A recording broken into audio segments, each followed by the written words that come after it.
দর্শক একটু মনোযোগ সহকারে এই ভিডিওটা দেখতে থাকুন। সততা কিভাবে যাচাই করছে দেখুন। এই লোকটা অন্ধের অভিনয় করছে, সামনে একটা বাটিতে অনেকগুলো টাকা রেখেছে। এই মেয়েটা অন্ধ ভেবে বাটি থেকে অনেকগুলো টাকা নিয়ে চলে গেছে। এরপরে একটা কোট টাই পরা ভদ্রলোক আসছে। এই অন্ধের অভিনয় করা লোকটা দেখতে পাচ্ছেন অনেকগুলো টাকার বান্ডিল বের করেছে, বের করে অনেকগুলো টাকা বাটিতে রেখে আবারও সে অন্ধের অভিনয় শুরু করেছে। এরপরে এই কোটটায় পরা লোকটা আসবে, এসে দেখবে বাটিতে অনেক টাকা, তার লোভ হয়েছে। এখন সে যাচাই করে দেখছে লোকটা অন্ধ কিনা। হ্যাঁ, অন্ধ মনে হচ্ছে। এরপরে কয়েকটা কয়েন ওই বাটিতে রেখেছে, রেখে বাটিতে যে বেশি টাকাগুলো ছিল ওই টাকাগুলো নিয়ে এখান থেকে চলে গেল।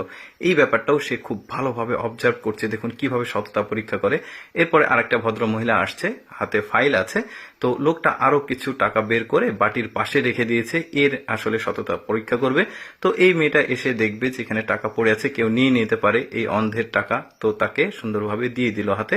পাশাপাশি তার পাশে থাকা কিছু টাকা সে এখানে দিবে। মূল ব্যাপারটা হচ্ছে এদের সততা পরীক্ষা বলতে এরা হচ্ছে চাকরির ক্যান্ডিডেট, অর্থাৎ চাকরির প্রার্থী। এরা এই লোকটার অফিসেই তারা চাকরি নিতে যাচ্ছে, আজকে তাদের ইন্টারভিউ। তো তাদের কিন্তু ইন্টারভিউ এখানেই হয়ে যাচ্ছে, দেখতে পাচ্ছেন। তো লাস্টের মেয়েটা দেখতে পেলেন কত চমৎকার, তার মানে